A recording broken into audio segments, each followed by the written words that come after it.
तो हम लोग कर रहे हैं आज का जो पॉइंट है फ्यूचर प्रूफ एसईओ क्या होता है। एसईओ अपनी वेबसाइट को इस तरह से ऑप्टिमाइज करना जैसे जैसे सर्च इंजन इवॉल्व हो, मतलब ग्रो करे या नई नई आए उसके हिसाब से, जैसे एआई ड्रिवेन है, वॉइस सर्च है, फाइल फर्स्ट इंडेक्स के हिसाब से फ्यूचर प्रूफ टेक्निकल एसईओ क्यों इंपॉर्टेंट है। Protects your website from sudden ranking drop due to algorithm. अगर आप future proof technical AI driven से क्या होता है कि अगर कोई अपडेट आता है गूगल क्या करता है, नए नए अपडेट लेके आता है।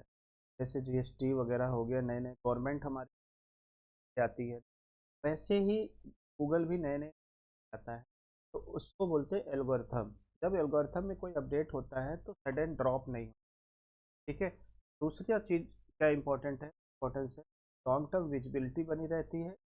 जब ठीक है, तीसरा क्या है, improve adaptability for new platform.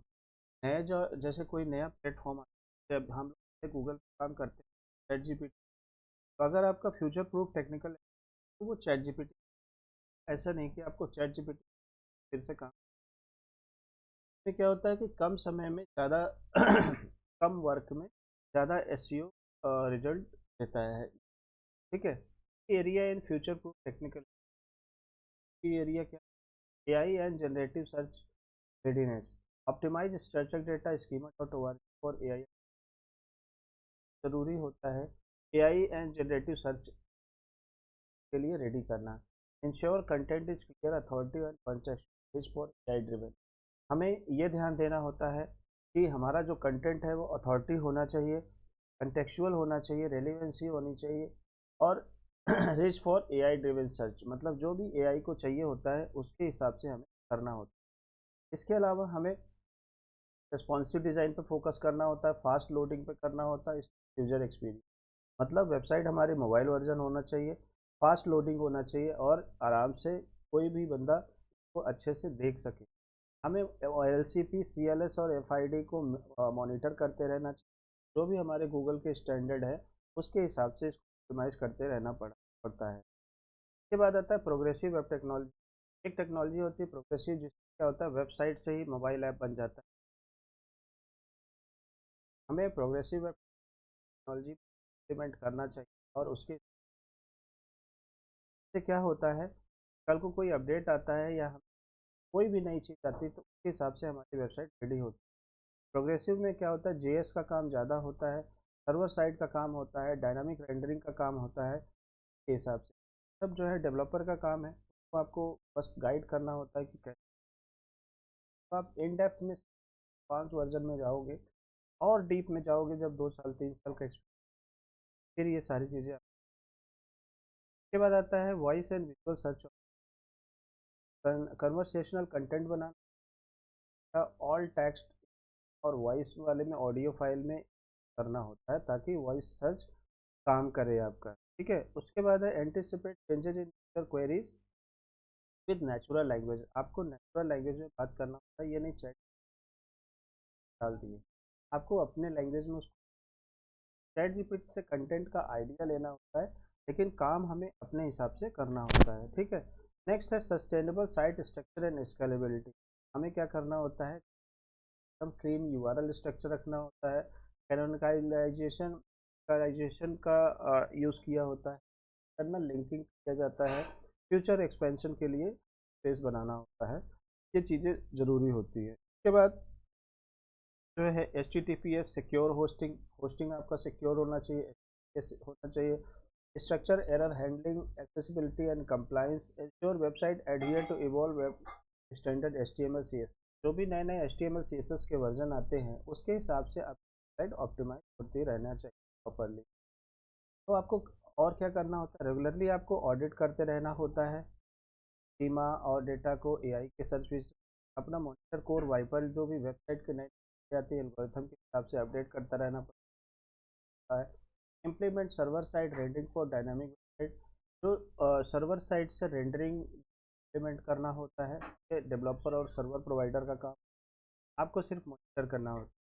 Maintain a flexible internal linking, right hierarchy अच्छी होनी चाहिए फ्यूचर एक्सपीरियंस के। Keep up with search engine in technology, यार सर्च एज रिपोर्ट, ये सारी चीज़ें वेबसाइट कंपेटिबल, ताकि हम जब भी कोई नई चीज़ आती है उसके हिसाब से ये अपडेट होते हैं। इसे बोलते हैं फ्यूचर प्रूफ टेक्निकल एसईओ। ठीक है, तो अल्टीमेटली जो चाहे कोई भी SEO, technical SEO, on page हो ऑफ पेज हो, हमें अपने आप को अपडेट करना पड़ता है। अगर अपडेट करोगे तो पीछे रह जाओगे, क्योंकि जैसे ही नया अपडेट आएगा वेबसाइट जो है फ्लक्चुएट होगी, और फ्लक्चुएट होने के साथ साथ क्या होगा, आपकी वेबसाइट डाउन हो जाएगी, और डाउन होते ही फिर कस्टमर आपके हाथ निकल जाएगा। तो हमेशा अपडेट रहना बहुत जरूरी होता है।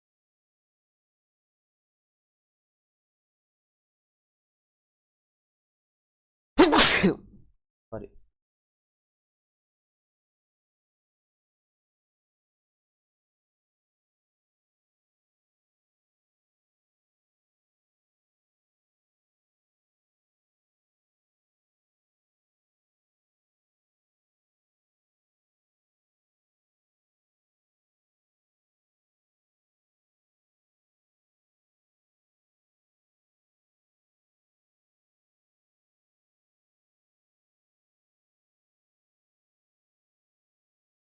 हमारा log file analysis for SEO.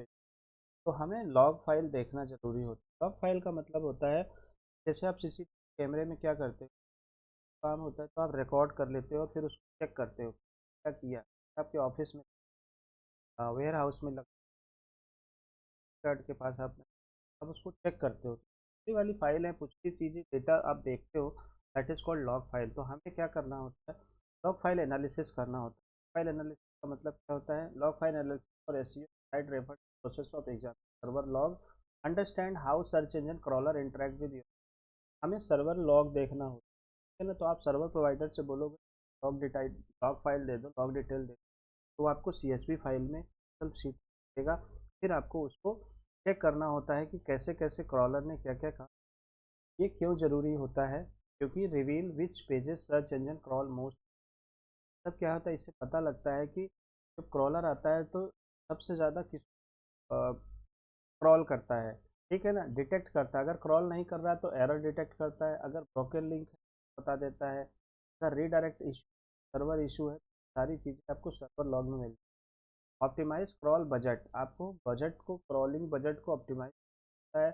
ठीक है, ये नहीं कि एक ही पेज पे पर्टिकुलर आपका सारा क्रॉल बजट एग्जॉस्ट हो रहा है, और जो इम्पोर्टेंट पेज है वहाँ मेन पेज है वो इंडेक्स नहीं, और फालतू के पेज बार बार इंडेक्स होते हैं। By priority high value pages for indexing. ठीक है, ये क्या करता है, help diagnose SEO problem that are not. आप खेत में पानी लगाते हो ना, जब आप पानी लगाते हो तो आपको देखता है कि पानी जा कहाँ रहा है। ऐसा तो नहीं है कि पानी ऐसी जगह जा रहा है जहाँ पर फसल है ही नहीं, हमें चाहिए पानी वहाँ से, पानी वहाँ चाहिए है। ठीक है, या जहाँ पर बहुत इंपॉर्टेंट है, जहाँ पे फसल ज़्यादा है उस तरफ पानी देना। अब खेत में पानी तो वहाँ पर हमें नाली बना बना के उसको एडजस्ट करना होता है, वो लॉग डिटेल चेक करना होता है कहाँ पर। जब तक आप क्रॉल नहीं देखोगे, लॉग नहीं देखोगे, ठीक है ना। कैसे डॉक्टर भी जब रिपोर्ट मंगाता है तो वो भी रिपोर्ट देखता है, यही देखता है कैसे आपकी बॉडी इंटरेक्ट कर रही है, काम कर रही है, ब्लड सर्कुलेशन कहाँ पर ब्लड जा रहा है, कहाँ नहीं जा रहा है, और नहीं जा रहा है क्यों नहीं जा रहा है, वही चीज़ है। पर भी हम लोग क्रॉल फ्रेक्वेंसी देखते हैं, pattern identify how Google bot Bing bot detect anomalies such as excessive crawling और लो वैल्यू। वही चीज़ है कि फ्रिक्वेंसी कहाँ पर क्रॉलिंग आपकी सही ढंग से हो रही, कहाँ नहीं हो। जो एरर होते हैं जैसे 404 500 इस तरह से होते हैं, 300 इस तरह के जो एरर होते हैं उसके बारे में बताया जाता है। क्रॉलिंग बजट ऑप्टिमाइज कर सकते हो लॉग फाइल से। इंडेक्शन तो इम्पैक्ट से क्या होता है कि इंडेक्स में बहुत ज़्यादा इम्पैक्ट पड़ता है, उसमें देखना। ठीक है, और एक्चुअली में आपके सर्वर, आपकी वेबसाइट का और गूगल का जो बोट होता है उसका बिहेवियर समझने के लिए करना होता है, क्या प्रॉब्लम है। बोट बिहेवियर, बोट ही है जो कि आके चेक करता है कि कैसे आपका सर्च इंजन कैसे आपको, आपके उसको ले रहा है। तो इस तरह के इसके बहुत सारे टूल हैं, इसके लॉग है, लॉग फाइल एनालाइजर, बोटिफाई है, बिट क्वेरी है फॉर लार्ज लॉग्स, तरह के हैं, आपके सर्वर में डेटा होता है। हालांकि ये एडवांस लेवल का है, ये अभी आपको जरूरत पड़ेगा नहीं, लेकिन इसके लिए कि ये सारी चीज़ें इंपॉर्टेंट होती है। टाइम्स ऑफ इंडिया हो या और भी बड़े बड़े वेबसाइट्स हो गई जो केवल सर्च इंजन ज़्यादा डिपेंड है, ठीक है, या कोई जैसे ट्रैवल की वेबसाइट हो गई, मैट्रिमोनियल की वेबसाइट, और लाखों की करोड़ों की तादाद में रोज सर्च करते हैं लोग, तो उस केस में सारी चीज़ें कोई बड़ी कंपनी आप मना नहीं कर सकते। आपको नॉलेज होगा तो आप बाद में स्टडी करके उसको देख सकते हो, कर सकते हो। नेक्स्ट है HREF लैंग इंटरनेशनल। आपको क्या करना होता है, ऐसा नहीं कि आपने वेबसाइट जो है US के हिसाब से सेटअप किया हुआ है और रैंक कराना चाहते हो दुबई में, तो अगर आप दुबई में रैंक कराना चाहते हो दुबई के हिसाब से आपका पेज सेटअप होना चाहिए। होता है HREF रैंक के नाम से, रेफर टू ऑप्टिमाइज। इस पे हमने कई बार डिस्कस किया है। हमें टैग जो होता है ऊपर वो लगा होता है, उसके हिसाब से ऑप्टिमाइज करना। इससे क्या होता है, क्यों इंपॉर्टेंट है ये, ensure user see content in their preferred language और रीजन। ये क्या करता है गूगल, आप जब उसमें HREF लैंग टैग लगा देते हो, ये रेफर मतलब गूगल समझ जाता है कि आप कहाँ पे दिखाना चाहते हो और किस लैंग्वेज के लोगों को दिखाना। इससे क्या होता है, डुप्लीकेट कंटेंट से बचा जाता है और लिंग्विस्टिक इश्यूज नहीं आते। सिग्नल जो भी रीजनल लैंग्वेजेस वहाँ पर सीख जाता है। Post international organic traffic by improving visibility in multiple countries, ठीक है ना। Supports global branding and local SEO strategies है। जो लोकल एसईओ है उस करता है। आपको करना क्या होता है इसके लिए, HREF लैंग सेशन करना होता है, जैसे मैंने बताया भी था। अब मान लीजिए ये वेबसाइट है फिर से बता देता हूँ। जैसे कंट्रोल यू करोगे तो आ जाता है, जैसे अभी यहाँ पर गए कंट्रोल यू किया, आप देखो यहाँ पर आ गया, ये सबसे ऊपर ही आता है ये वाला tag plus lang EN US, मतलब हम US के लिए ऑप्टिमाइज्ड है और हमारी लैंग्वेज है इंग्लिश, ठीक है। हम IN करेंगे तो इंडिया के लिए हो जाएंगे, तो फोकस्ड हो जाएगा इंडिया के लिए। हमें इसको भी हिसाब से लेके चलना है ना। तो ये होता है HREF टैग यूज़ कर सकते हो। XML साइट मैप आप लगा सकते हो, हेडर लगा सकते हो, करेक्टली स्पेसिफाई लैंग्वेज वही जो ऊपर है। Canonical HREF lang canonical tag भी आपको लगाना होता है। जैसे अगर आप यहाँ ये देखो कैनोनिकल है जो डुप्लीकेट से बचाता है हमें, तो इसका बहुत बड़ा रोल है। URL स्ट्रक्चर आपका सही होना चाहिए, ठीक है ना। अगर आप सब डोमेन यूज़ कर रहे हो, सब डायरेक्टरीज यूज़ कर रहे हो, तो इस तरह से होना चाहिए प्रॉपर। URL में ज़्यादा कन्फ्यूजन नहीं होना चाहिए, लॉन्ग डैश आना चाहिए, ना कि अंडरस्कोर आना चाहिए, है ना? तो ये सारी चीज़ें हैं जो हमें पता है, और इसको मिक्स नहीं करना होता है, हमारी प्रॉपर सारे पेजेस खोलने चाहिए। तो ये हो गया हमारा इंटरनेशनल। आप जब ऑडिट करो तो आप कस्टमर से पूछोगे कि आपको कहाँ रैंक कराना है। अगर इंडिया में रैंक कराना है तो आप उसको सिग्नल क्यों दे रहे हो कि आप ऐसे से रिलेटेड आपका आपकी वेबसाइट से आप इंडिया से संबंधित बताओगे तो वो इंडिया पे के हिसाब से ही फोकस करेगा, ठीक है ना। फिर उसके बाद आता है crawl budget.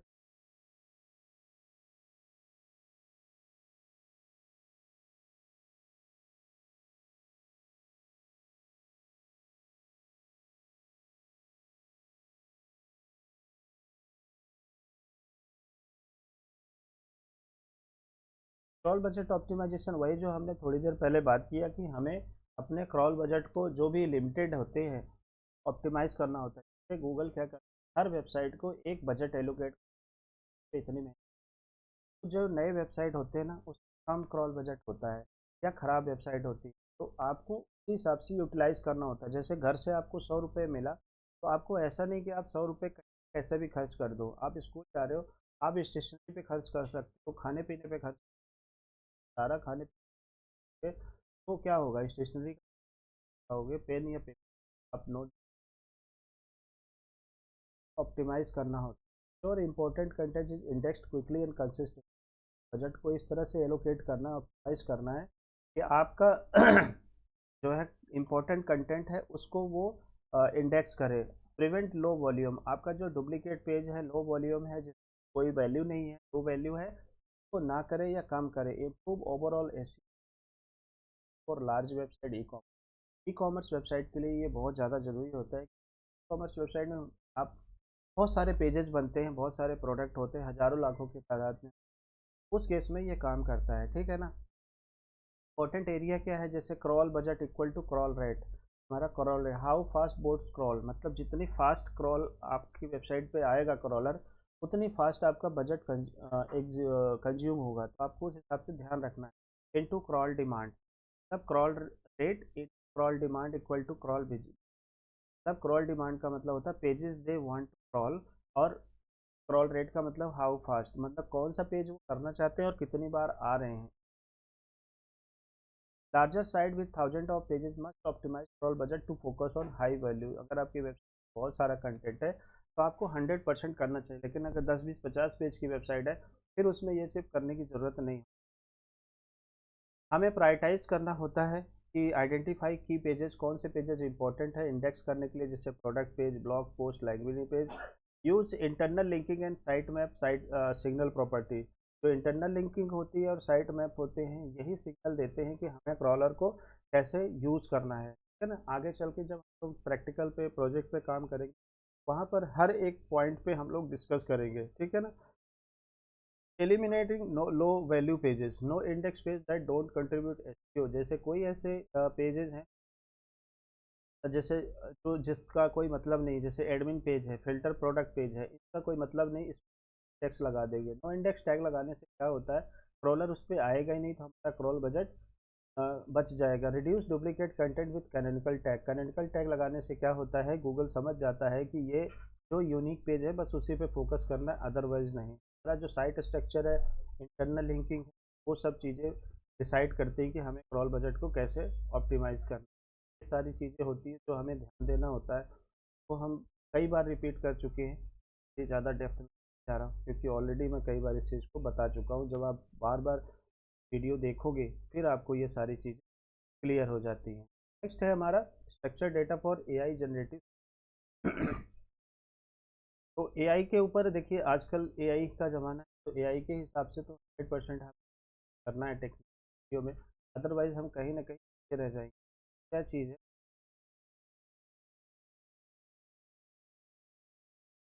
Structure data for AI generative search engine involve making website content with standard. सारा रोल एआई में क्या है, स्कीमा का है। तो स्कीमा के हिसाब से आपकी वेबसाइट होनी चाहिए ऑप्टिमाइज, स्कीमा जनरेट हो। और डेप्थ में बात करेंगे आगे चल, क्योंकि हमें अगर एआई पे रैंक करना है पड़ेगा। Feature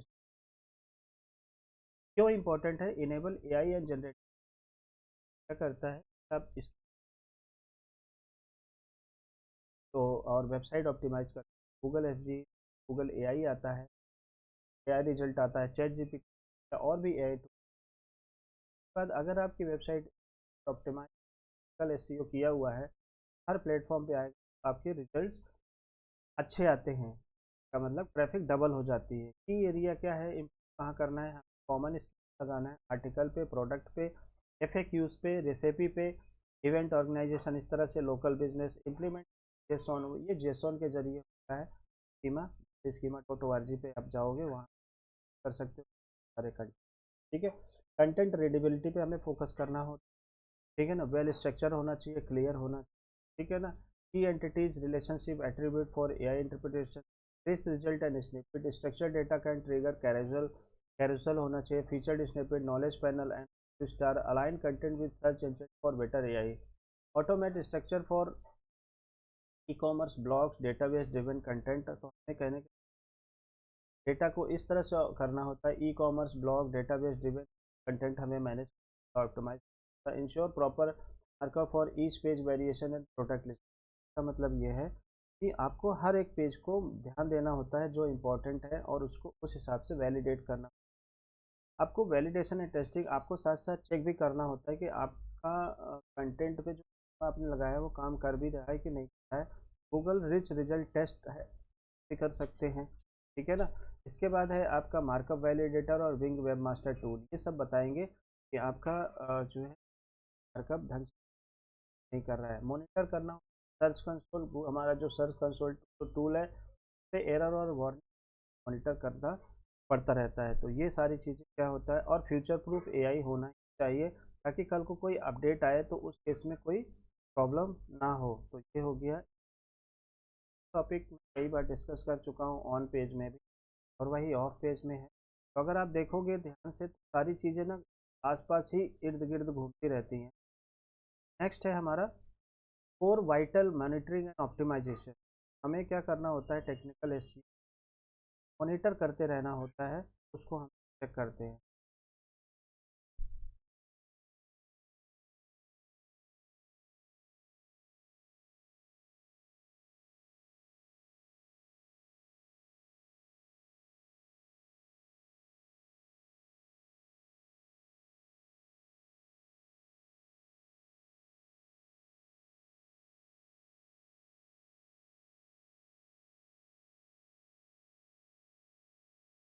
core web vital monitoring and optimization involve measure experience and by Google. तो हम गूगल स्पीड चेक करते हैं तो वहाँ पर जैसे L C P, L S, ये सारी चीज़ें जब हम लोग पेज स्पीड चेक कर रहे थे वो चीज़ें हमें करते रहते हैं और उसी हिसाब से हमें ऑप्टिमाइज करना।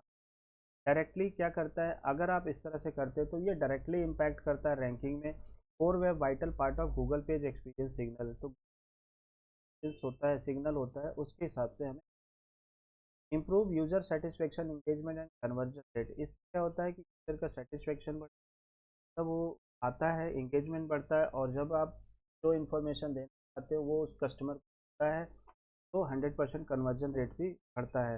Help identify performance bottleneck caused by slow loading responsive interactive layout shape. ठीक है, इसको prepare website for evolving search engine, मतलब जो भी नया जाता है उसके हिसाब से इवॉल्व होता है। तो हमें कॉन्टिन्यूसली ये L C P, F I D, C L S, इन पे बहुत ध्यान देना होता है, इनको हिसाब से ऑप्टिमाइज करना होता है वेब डिज़ाइनर के साथ मिलके। तो जब गूगल पेज स्पीड चेकर में जाओगे तो वहाँ पर आपको ये तीनों रिपोर्ट मिल जाएगी। इस तीनों रिपोर्ट के हिसाब से जहाँ जो प्रॉब्लम होगी हमें वेब डिज़ाइनर के साथ बैठ के काम करना। साथ साथ हमें मॉनिटरिंग टूल जैसे कुछ होते हैं को यूज़ करना होता है। गूगल पेज इंसाइट, जैसे बताया था, Google page speed insight, light house, search console, ये कुछ फ्री के टूल्स हैं, जैसे गूगल एनालिटिक्स हो गया। ये सब फ्री के टूल्स हैं जो आपको बताते हैं कि आपकी वेबसाइट में कहाँ पर प्रॉब्लम है, क्या करना है। आपको ये 100% आना, और सबसे बड़ी चीज़ है करना नहीं, समझ में आना चाहिए। काम करने का काम तो वेब डिज़ाइनर का है, लेकिन हाँ आपको समझ में आना।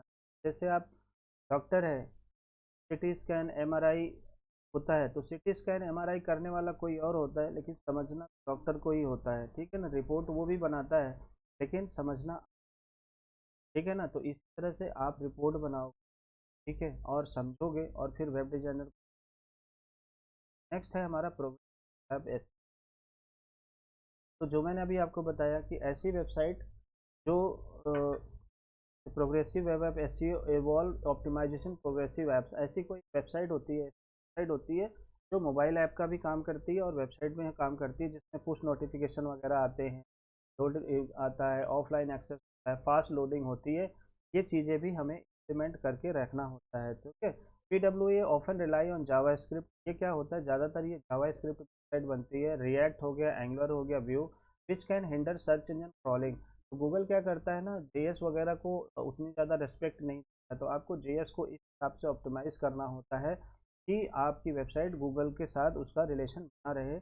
ऐसा ना हो कि अगर आप व्यू जेएस रिएक्ट में वेबसाइट बन जाए तो आपकी वेबसाइट गूगल इंडेक्स ही ना करे, तो फिर फास्ट वेबसाइट का मतलब क्या रह गया। रिएक्ट और एंगुलर में वेबसाइट बहुत फास्ट बनती है, लैंग्वेज है, जैसे आपका H T M L C S S होता है, पी एच पी होता है, वैसे ये भी जावा स्क्रिप्ट के होते हैं। इसमें वेबसाइट बनती बहुत फास्ट होता है। Proper S ensure content is accessible. अगर आपने ढंग से एस किया है तो इंडेक्स हो पाएगा, डिस्कवर हो पाएगा और सर्च रिजल्ट हो पाएगा। के लिए करना क्या होता है, इंडेक्सिबिलिटी, प्रोबेबिलिटी इंश्योर, हमें सर्वर साइड से सेटिंग करनी होती है। एसएसआर बोलते हैं, server side rendering, dynamic render, इसके लिए डायनामिक रेंडरिंग जावास्क्रिप्ट। तो आपको ना अपने सर्वर प्रोवाइडर को बताना होता है, अपने वेबसाइट डिजाइनर को बोलना होता है कि भैया आपको ये सेटिंग करना है, ताकि आप अपने सर्वर वाले से बोलो कि मेरी वेबसाइट एसईओ से होना चाहिए, तो एसएसआर होना चाहिए, dynamic rendering for JavaScript. Pre rendering to SSR is not test pages with Google search console mobile friendly tool. तो आपको गूगल सर्च कंसोल करना होता है। साथ के साथ आपको जो पेज यूआरएल होता है चेक करना होता है, उसमें हैश नहीं होना चाहिए, ज़्यादातर स्लैश नहीं होना चाहिए। अगर हैश होगा तो दिक्कत आएगी, ठीक है ना। क्लीन यूआरएल होना चाहिए, L C P, C L S, F I D, ये सारी चीज़ें होनी चाहिए प्रॉपरली। मोबाइल वर्जन और गूगल सर्च कंसोल एनालिटिकल होते हैं जो हम आगे सीखेंगे, वो इंटीग्रेटेड होगा, वो आपको रिपोर्ट बताएगा वन बाय। ठीक है ना। नेक्स्ट है हमारा एरर पेज एंड रीडायरेक्शन। तो एरर पेज बना होना चाहिए, जैसे आपको बोला था कि 404 एरर होना चाहिए। और जो पेज, मान लीजिए जैसे आपका कोई पेज है, आपने एक्स पेज बनाया और एक्स पेज डिलीट हो गया, आपने बोला जाके दूसरे पेज पे रीडायरेक्ट हो गया, उसको 301 बोलते हैं। देखिए यहाँ पे कुछ एरर पेज होते हैं, ये आपको समझ, वेरी वेरी इंपॉर्टेंट है। एरर पेज क्या करता है, ये एसईओ को बताता है या यूज़र को बताता है कि देखो हम डेड नहीं है, हम लोग इसकी जगह पे ये चीज़ दिखा रहे हैं। तो उसको हम लोग समझ कौन कौन से टाइप होते हैं। Error page and redirect strategy involve management error. आपके वेबसाइट में ना कोई एरर नहीं होना, एरर होगा प्रॉब्लम आएगी। ठीक है ना। क्यों इंपॉर्टेंट है, विजुअल बाई एरर। अगर कोई पेज आउटडेटेड है या कोई रिमूव हो गया, आपकी वेबसाइट चेंज हो गई है, तो आपको रीडायरेक्शन करना होता है। आपको नहीं करना होता है, आपको वेबसाइट डिजाइनर से करवाना होता है, बताना होता है कि आपको इस पेज से लेकर इस पेज पे रीडायरेक्ट कराना है। ठीक है ना। Prevent user from landing page landing one broken page, improving engagement, reducing bounce rate. अगर आप रीडायरेक्ट कर देते हो तो बाउंस रेट नहीं होता, क्योंकि अगर आप किसी दुकान पे जाते हो, कोई सामान हो, अगर वो सामान नहीं मिलता है तो क्या होगा, आप चले जाओगे। लेकिन अगर उसका ऑल्टरनेट कोई आपको मिल जाए तो आप रुके रहोगे दुकान पर। तो ये होता है, उसको रीडायरेक्ट करना। Help search engine crawl and index your site. अगर आप इन सब का ध्यान रखते हो, आपकी वेबसाइट क्रॉलिंग रेट अच्छा और सर्च इंजन बना के रखते हैं। ठीक है। इसमें इंपॉर्टेंट क्या चीज़ें होती हैं, समझते हैं किस टाइप के पेजेस होते हैं। सबसे पहले 404 नॉट फाउंड। ऐसा पेज जब 404 नहीं होता है तो हमारे को एक अदर पेज बनाना। 404 जब हमारी वेबसाइट में, जैसे तो यहाँ पर है, अब यहाँ डाल देता हूँ साइट, तो ये क्या होगा, वेबसाइट से रिलेटेड तो पेज ही नहीं है ना, क्योंकि ये आर्किटेक्ट डिजाइन से रिलेटेड। इस केस में क्या होगा, 404 आना चाहिए। 404 है, लेकिन है हूँ मैं उसी वेबसाइट में। अगर मैं किसी ऐसी वेबसाइट पे चला जाऊँ जहाँ पर ये चीज़ हो ना, ब्लैंक पे जाए, वाइट आ जाए, तो हम वेबसाइट बंद कर देंगे। जबकि क्या होगा इस केस में कि 404 है तो हम दूसरे पेज पे जा सकते हैं। ऐसे है 506। 506 बाद इमीडिएट बैकएंड फिक्स। अगर 500 एरर आ रहा है, इसका मतलब है कि आप बैकएंड में, सर्वर में प्रॉब्लम है, कोड में प्रॉब्लम है। उसके बाद आता है रीडायरेक्ट इशू 301। 301 मतलब permanent redirect passes to value. 301 क्या होता है कि जैसे आपका जो यूआरएल है वो मूव हो चुका है, तो आपको उसको दूसरा उस पर रिडायरेक्ट करना होता है। 302 redirection temporary redirect generally does not pass full value. Mainly क्या होता है, 404 और 301 के इंपॉर्टेंस होती है। ठीक है। 500 ये आपको बताता है कि आपके टेक्निकल इश्यू। ठीक है ना, बाकी सारे छोड़ दो इसका। तो ये जो एरर के पेजेस हैं, ये आपको मॉनिटर करते रहना होता है। अलग अलग टूल है, गूगल सर्च कंसोल, HREF, बहुत सारे टूल्स हैं जो आपको पता होना चाहिए। लेकिन जो मोस्ट इंपॉर्टेंट है 404। ठीक है ना। 404 एरर का जो पेज है वो 100% आपकी वेबसाइट में चाहिए, बिना उसके सारा नहीं है। ठीक है ना। तो that's all for this session. आने वाले सेशन में और बात करेंगे accessibility in ADA compliance, multiple and visual search optimization, power technique. तो आप इसे बार बार देखिए, फिर बाद में हम इसको अप्लाई करेंगे। इसको समझना ज़रूरी है। ठीक है।